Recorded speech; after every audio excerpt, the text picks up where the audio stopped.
మొన్న ముంబైలో ఉండే ఒక మిత్రుడు ఫోన్ చేశాడు. ఫోన్ చేసి, ప్రేమ్ గారు, మొన్న నేను థానే అనబడే ఒక నగరానికి వెళ్ళానండి.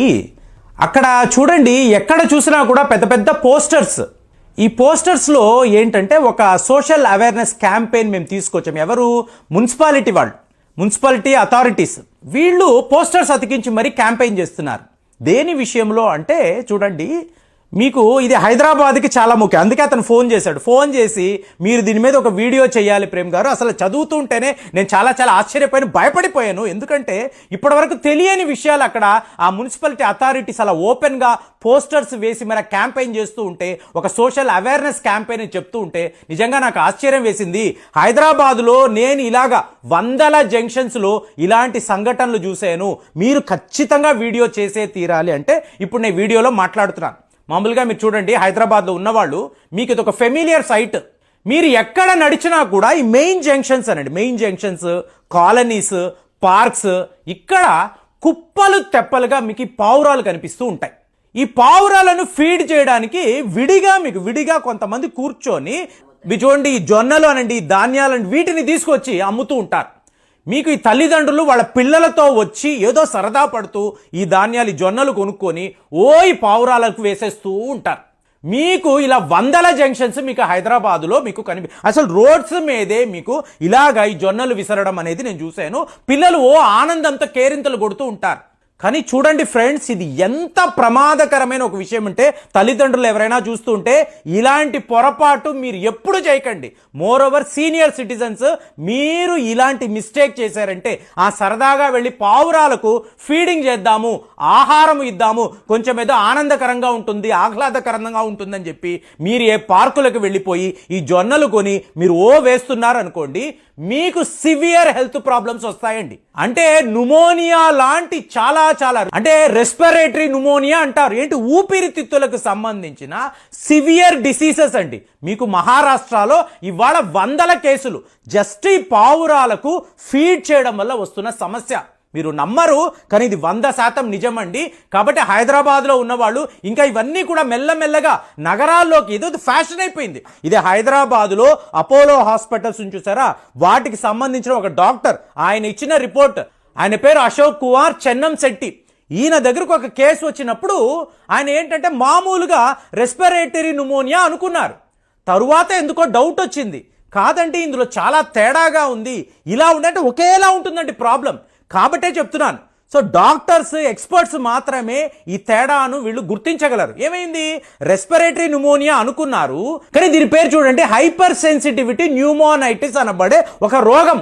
సో ఇది ఎలా వస్తుంది అంటే చూడండి, ఈ బర్డ్స్ ఉన్నాయి చూసారా, ఈ వ్యక్తి యొక్క ఇంటి చుట్టూరుతా, కాలనీ చుట్టూరుతా మీకు ఈ పావురాలు అందరూ ఫీడ్ చేస్తూ ఉండడము. ఎప్పుడైతే మీరు ఈ పావురాల దగ్గరికి వెళ్ళారో, ముఖ్యంగా పిల్లలండి, నాకు అదే భయము, పిల్లలు పెద్దవాళ్ళు జాగ్రత్తగా ఉండాలి. ఎప్పుడైతే దీని దగ్గరికి వెళ్ళారో, ఈ పావురాల దగ్గరికి వెళ్ళారో, చూడండి, యాంటీజెన్ అనబడే ఒక కెమికల్ వీటిలో నుంచి మీకు క్రియేట్ అవుతుంది. అంటే ఇవి బ్రీతబుల్ యాంటీజెన్ అండి. బ్రీతబుల్ యాంటీజెన్ అంటే ఏంటి? అందులో నుంచి వచ్చే విషము మీరు ఈజీగా వాయువు రూపేణ పీల్చగలరు. మీరు బ్రీత్ చేస్తున్నప్పుడు ఈ యాంటీజెన్ అనేది మీ లంగ్స్లోకి వెళ్ళిపోయి మీకు తీవ్ర స్థాయిలో రోగాలను తీసుకురావచ్చు. ఇది 100% జరిగింది. అది నేను చెప్తున్నాను. అమెరికాలో మీరు నమ్మరు, ఒక స్కూల్లో అన్నమాట అండి, ఒక 500 మంది హయ్యర్ స్టడీస్ చేసే పిల్లలు, వీళ్ళందరూ కూడా మీకు సిక్ అయిపోయారు. సిక్ అయిపోయేటప్పటికి ఒక్కసారి ఏదైనా ఫుడ్ పాయిజన్ అయిందేమో అని చెప్పి చాలామంది అనుకున్నారు. ఫైనల్గా చూస్తే స్కూల్ యొక్క కోర్ట్ యార్డ్ ఉంటుంది చూసారా, అక్కడ మీకు పావురాలు, ఎటు చూసినా పావురాలు. ఈ పావురాల యొక్క డ్రాపింగ్స్ అంటాం చూసారా, డ్రాపింగ్స్. మీరు ఒక విషయాన్ని గమనించాలి ఫ్రెండ్స్, ఈ పావురాలకి ఈ యూరినరీ బ్లాడర్ అంటూ విడిగా ఉండదు. కాబట్టి ఎప్పుడైతే ఇవి మలానికి వెళతాయో అప్పుడే మీకు యూరిన్కి అంటే యూరిక్ యాసిడ్ కూడా బయటకు వస్తుంది. ఇది చాలా అలర్జీ కలిగించే ఒక పదార్థం. కాబట్టి ఎప్పుడైనా మీరు దగ్గరికి వెళ్ళారు, 2-3 రోజుల పాటు ఈ మలం ఉంది, అందులో యూరిక్ యాసిడ్ ఉంది, అంటే యాంటీజెన్ ఉంది. సో ఇది మెల్లగా మీకు గాలిలో కలిసిపోయి మీరు పీల్చినప్పుడు మీ ఊపిరితిత్తుల్లో చాలా పెద్ద సమస్యలు, వ్యాధులు ఇది సృష్టించవచ్చు. ఇప్పుడు నేను నివసిస్తున్న ఈ ప్రాంతం ఉంది, ఇక్కడే జరిగిందండి. ఒక వ్యక్తికి జస్ట్ ఈ బర్డ్స్ యొక్క డ్రాపింగ్స్ వల్లే, దాన్ని పీల్చడం వల్లే, అంటే అతని ఇంటి బాల్కనీ దగ్గర మీకు ఇలా బర్డ్స్ ఉండడము, ఇవంతా కూడా ఇలా బర్డ్స్ డ్రాపింగ్స్ అనండి, ఈ ఫెదర్స్ ఉంటాయి చూడండి, ఫెదర్స్ అవి ఎగురుతున్నప్పుడు మీకు రాలి పడిపోతూ ఉంటాయి. ఇందులో అంతా కూడా మీకు బ్యాక్టీరియా ఉంటుంది, చాలా చాలా ప్రమాదకరమైన వైరస్లు ఉంటాయి. కాబట్టి ఎప్పుడైనా మీరు పెద్ద కాలనీస్లో ఉన్నప్పుడు, ఇప్పుడు మా ఇంటి ఎదురుగుండా ఒక పెద్ద కాలనీ ఉంది, వాళ్ళు ఇలాగే మీకు ఈ జొన్నలు అనేది వేయడం మొదలు పెట్టారు. మీకు వందలలో మీకు పావురాలు వచ్చేసాయి. ఇక చేసేది ఇలాగ ఇళ్లలో కూడా వచ్చేస్తాయండి, లిటరల్గా ఇళ్లలో కూడా వచ్చేస్తాయి. వచ్చినప్పుడు ఎంత ప్రమాదమో చూడండి. సరే వీళ్ళు పట్టించుకోలేదు. ఫైనల్గా చేసేది ఇలాగ ఒక పెద్ద మీకు ఈ బర్డ్స్ టెంట్ అనేది ఒకటి వేశారు. ఈ టెంట్ వేసి బాగానే ఉంది కదా అనుకున్నారు. కానీ మీకు ఆ పైన టెర్రస్ ఉంటుంది చూసారా, అక్కడంతా కూడా ఇవి కూర్చోవడము, ఈ డ్రాపింగ్స్ అనండి, ఫెదర్స్ అనండి, ఈ యాసిడ్స్ అనండి, మీకు ఇట్లాగే యాంటీజెన్స్ ఇవన్నీ కూడా మీకు క్రియేట్ అయిపోయి రేపు దీన్ని క్లీన్ చేయాలి కదా. క్లీన్ చేయాలంటే మీరు అక్కడికి వెళ్ళాలి. వెళ్ళే వాచ్మ్యానో స్వీపరో లేదా బాగా ఎవరైనా ఇంట్రెస్ట్ ఉన్నవాళ్ళు, మేము కూడా క్లీన్ చేస్తామని వెళ్ళేవాళ్ళు కొంతమంది మహావీరులు ఉంటారు.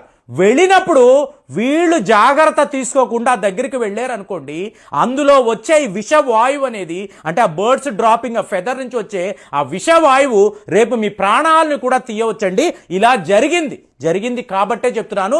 అంటే ఏంటి, ఫ్యాటాలిటీ రేటు కూడా దీని ద్వారా, ఈ కెమికల్ రియాక్షన్ ద్వారా, ఈ అలర్జెటిక్ ఎలిమెంట్స్ ద్వారా మీ ఆరోగ్యం పాడైపోవచ్చు. ఒక్కొక్కసారి ఇది ఫెటల్గా కూడా తయారవ్వచ్చు అని చెప్పేసి ఇవాళ చెప్తున్నారు. ఇంకా లిటరల్గా తానే మున్సిపాలిటీ అథారిటీస్ వాళ్ళైతే ఇలా ఎవరైనా పావురాలకు ఆహారం వేస్తే 500 రూపాయలు జరిమానా అని చెప్పేసి వాళ్ళ బోర్డులో కూడా రాశారంటే ఇది ఎంత ప్రమాదమో చూసుకోండి. కాబట్టే చెప్తున్నాను, సరదా పడ్డం వేరండి, రియాలిటీ తెలుసుకోవడం వేరు.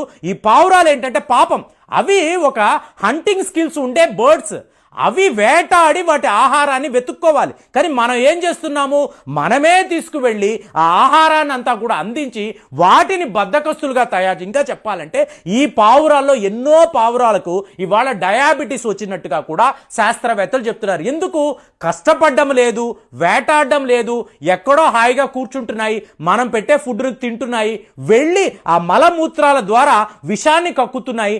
వాటికి మధ్యలో మనం నడవడము, వాటితో ఆడుకోవడము, వాటి చుట్టూ పరిగెట్టడము, ఇదంతా చేయడం వలన లంగ్స్ అంటే న్యూమోనియా అనబడే చాలా చాలా ఒక దారుణమైన వ్యాధి ఇవాళ senior citizens, at the same time పిల్లలు, స్కూళ్ళకి వెళ్లే పిల్లల్ని పెట్టుకునే కదండి మనము ఈ సరదా తీర్చుకుంటున్నాము. మరి వాళ్ళకి ఇలాంటి హైపర్ సెన్సిటివిటీ న్యూమోటైటిస్ అంటున్నారు చూసారా, అలాగే హైపర్ సెన్సిటివిటీ న్యూమోనియా అంటారు. అంటే ఇదంతా కూడా బర్డ్ ఫీడర్ డిసీజ్ అని చెప్పేసి అమెరికాలో చెప్తారు. అంటే ఎవరైతే బర్డ్స్ కి ఫీడ్ చేస్తారో, బ్రీడర్స్ అంటారు కదా, మీరు బ్రీడ్ చేస్తారో వాళ్ళకు వచ్చే రోగాలు. అమెరికాలో దీనికోసము విడి డిపార్ట్మెంట్, విడి స్టడీ, విడి రీసెర్చ్ విభాగాలు కూడా ఉన్నాయండి. ఇండియాలో మనం ఇక్కడ హైదరాబాదులో 100 చోట్ల, 100 జంక్షన్స్ లో ఇలా వేల సంఖ్యలో పావురాలకు ఇలా ఆహారాలను తినిపిస్తూ ఉంటే, జొన్నలు తినిపిస్తూ ఉంటే ఎంతెంత మందికి ఎలాంటి రోగాలు వస్తున్నాయి ఇవేమీ తెలియవండి. మీరు హాస్పిటల్కి వెళ్తారు, మీకు జ్వరం వచ్చిందండి, దగ్గు వచ్చిందండి, మీ ఊపిరితిత్తులకు ఏదో సమస్య వచ్చిందండి అంటారు. కానీ అసలు సిసలైన కారణాలు ఏంటంటే మీరు పనిగట్టుకొని వెళ్ళి ఈ పావురాలకు ఆహారము పెట్టడమే, మీ కాలనీలో ఈ పావురాలను పెంచడమే. మీరు ఎన్ని చేసినా కూడా ఒక్కసారి మీరు ఆహారం ఫీడ్ చేయడం మొదలు పెట్టాక అవి ఇంకా వెళ్ళవండి. అవి మీకు కలిగించాల్సిన నష్టాన్ని కలిగించి కానీ అక్కడి నుంచి అవైతే కదలవు అనేది తెలుసుకోవాలి. కాబట్టి ఈ ఫ్రెండ్ నాకు ఫోన్ చేసి ఇది ఖచ్చితంగా చెప్పాలి ప్రేమ్, హైదరాబాద్లోనే ఇది ఒక మేజర్ ప్రాబ్లం అని చెప్పినప్పుడు సో ఈ విషయాలన్నీ మీతో షేర్ చేసుకోవాలనుకున్నాను. కాబట్టి జాగ్రత్తగా ఉండండి, పిల్లలను తీసుకొని పావురాల దగ్గరికి వెళ్ళకండి. సీనియర్ సిటిజన్స్ మీరు ఎవరూ కూడా దయచేసి పనులు చేయకండి. ఎవరైనా మీ కాలనీస్ని క్లీన్ చేయాలన్నప్పుడు మాస్కులు పెట్టుకోండి, గ్లౌసులు పెట్టుకోండి, మంచి యాసిడ్స్ను వాడండి. అవి ఏవి కూడా మళ్ళీ మీ దేహంలోకి వెళ్లకుండా జాగ్రత్త పడండి. ఇదంతా కూడా చాలా చాలా ఇంపార్టెంట్ అండి. ఎందుకంటే ఫ్రీక్గా సరదా పడి మనం చేసిన పనులు ఒక్కొక్కసారి మన ప్రాణాలను కూడా తీస్తాయి అనేది మనకు ఎన్నో ఉదాహరణలు చెప్తున్నాయి. కాబట్టి ఈ విషయంలో జాగ్రత్తగా ఉండండి. మీ అభిప్రాయాలు తెలియజేయండి.